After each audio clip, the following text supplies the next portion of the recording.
Ish kryenegociatori i Shqipërisë për NB Zef Mazi e konsideron një propagandë elektorale dhe politike të kryeministrit Edi Rama premtimin e këtij të fundit që Shqipëria do të integrohet në BE brenda 2030-s. Në një intervistë televizive, Mazi tha se janë 34 grup kapituj që duhen hapur, nga të cilat vendi ynë ka nisur punën në vetëm 16 kapituj dhe që ende nuk janë mbyllur. Duhen negociuar të gjithë grup kapitujt, kombinimi mes politikës, diplomatikës, diplomatët e karrierës dhe elementot teknik. Në negociata s'ka asnjë element teknik, por politik. Janë interesa politiko-ekonomike brenda. Negociata teknike me Unionin nuk ka. Shqipëria duhet hap 34 kapituj. Janë hapur 16 kapituj, por nuk është mbyllur asnjë. S'kemi mbyllur asnjë kapitull. Për mua është shumë e vështirë në 2 vite, vetëm nëse Unioni mund të kapërcejë disa standarde, por ka një kalendar Unioni. Kur bashkohet korpusi ligjor me tonin, është njëra gjë. Duhet nisë zbatimi. A i kemi ne mekanizmat? Duhet të shkojnë paralele. Sa më herët të bëhen këto punë, aq më shpejt do të shkonte ky proces. Në këtë proces duhet të jesh neglizhent selektiv, ndryshe do të kesh probleme.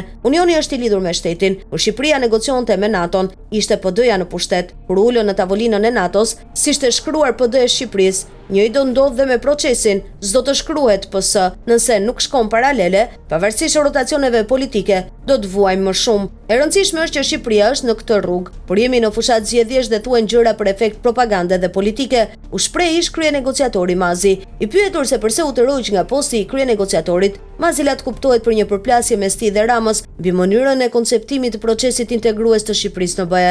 Mazi ndër të tjera, theksoi se rotacioni politik nuk e pengon kurse procesin integrues të vendit tonë në Union, por e kundërta. Reforma e Unionit dhe integrimi i vendeve tona duhet të ndahen, sepse do të vi dita që njëri do pengoj tjetrën. Nëse nuk ndahen, shoh që në rreshta duhet lexuar një tendencë për ta shtyrë këtë proces. Më 2027 për të qenë gati na ndajnë 2 vjet. 2 vite reale janë. Është një rrugë e madhe. Çdo gjë është e mundur. Të kishte një dikaster të plot me të paktën 100 vet për këtë proces. Rotacionet politike nuk e pengojnë në cilin do shtet qoftë. Tregon se ke një demokraci normale. Ekipet që merren me këtë nuk është e mirë që të ndërrohen. Rotacionet i shërben ecurisë dhe demokracisë së një shteti.